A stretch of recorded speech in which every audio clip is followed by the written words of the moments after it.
क्या आपने कभी सोचा है कि महाभारत का सबसे शक्तिशाली योद्धा न अर्जुन था, न भीम, न कर्ण, फिर भी वही योद्धा आज भगवान की तरह पूजे जाते हैं, जिसने युद्ध नहीं लड़ा फिर भी पूरा महाभारत उसी के कारण धर्म में बदला। आज हम जानेंगे उस योद्धा की कथा जिसका सिर काटा गया लेकिन जिसे अमर बना दिया गया। वो है बर्बरीक खाटू श्याम बाबा, और इस कथा का अंत आपके जीवन से जुड़ा है।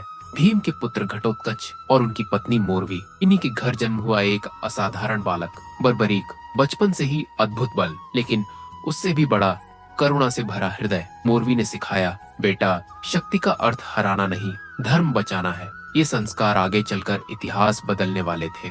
जानता था महाभारत का युद्ध निश्चित है। वो तपस्या में बैठ गया। दिन, महीने, साल, भूख, प्यास, कष्ट, कुछ भी उसे रोक न सका। अंततः भगवान शिव प्रकट हुए और दिया 3 अमोघ बाणों का वरदान। पहला बाण सभी शत्रुओं को चिन्हित करे, दूसरा बाण उन सब का नाश करे, तीसरा बाण जो बच जाए उसे भी समाप्त करे।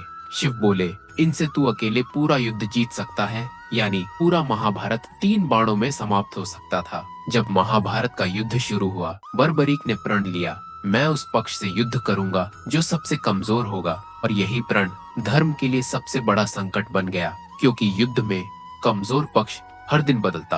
अगर बर्बरीक उतरता तो युद्ध कभी समाप्त नहीं होता। और तभी भगवान कृष्ण स्वयं चल पड़े। जब बर्बरीक कुरुक्षेत्र की ओर जा रहे थे, तब रास्ते में श्री कृष्ण स्वयं ब्राह्मण का रूप धारण कर बर्बरीक के सामने आए।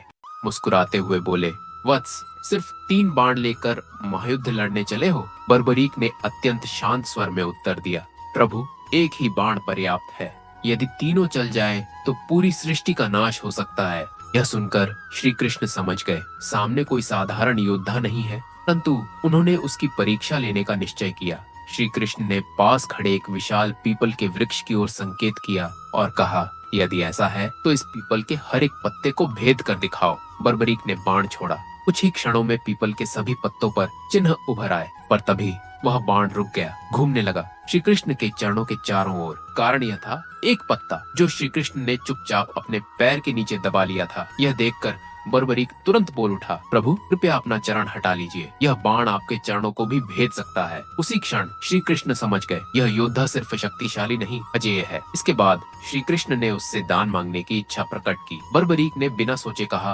प्रभु, जो मांगना हो निसंकोच मांगिए। तभी श्री कृष्ण ने कहा, मुझे तुम्हारा शीश दान चाहिए। क्षण भर के लिए पूरा वातावरण थम गया, पर बर्बरीक अपने वचन से नहीं डिगा। श्री कृष्ण ने अपना वास्तविक स्वरूप प्रकट किया और बताया, युद्ध से पूर्व सबसे श्रेष्ठ योद्धा का शीश भूमि पूजन हेतु आवश्यक है, तभी धर्म की विजय संभव है। बर्बरीक ने न भय दिखाया, न शोक, और सहर्ष अपना शीश दान कर दिया। बस एक ही इच्छा रखी, प्रभु, मुझे पूरा महाभारत युद्ध देखने की अनुमति दीजिए। उनका शीश रणभूमि के समीप एक ऊंची पहाड़ी पर स्थापित किया गया, जहाँ से उन्होंने पूरा महाभारत युद्ध देखा। जब युद्ध समाप्त हुआ और पांडवों में विवाद हुआ कि विजय किसके कारण मिली, तब श्री कृष्ण बोले, जिसने सब कुछ देखा है वही सत्य बताएगा। बर्बरीक के शीश ने कहा, मैंने युद्ध भूमि में किसी का पराक्रम नहीं देखा, मैंने तो केवल श्री कृष्ण का सुदर्शन चक्र चलते देखा है। विजय के सच्चे कारण केवल श्री कृष्ण ही हैं। इस अद्भुत त्याग से प्रसन्न होकर श्री कृष्ण ने वरदान दिया, कलयुग में तू मेरे नाम से पूजे जाओगे श्याम।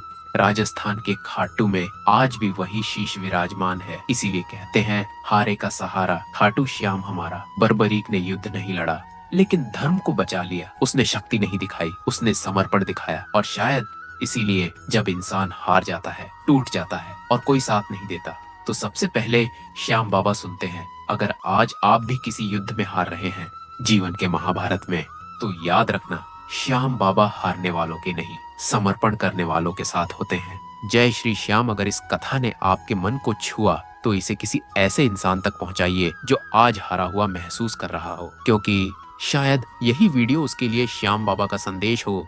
जय श्री श्याम, हारे का सहारा, खाटू श्याम हमारा।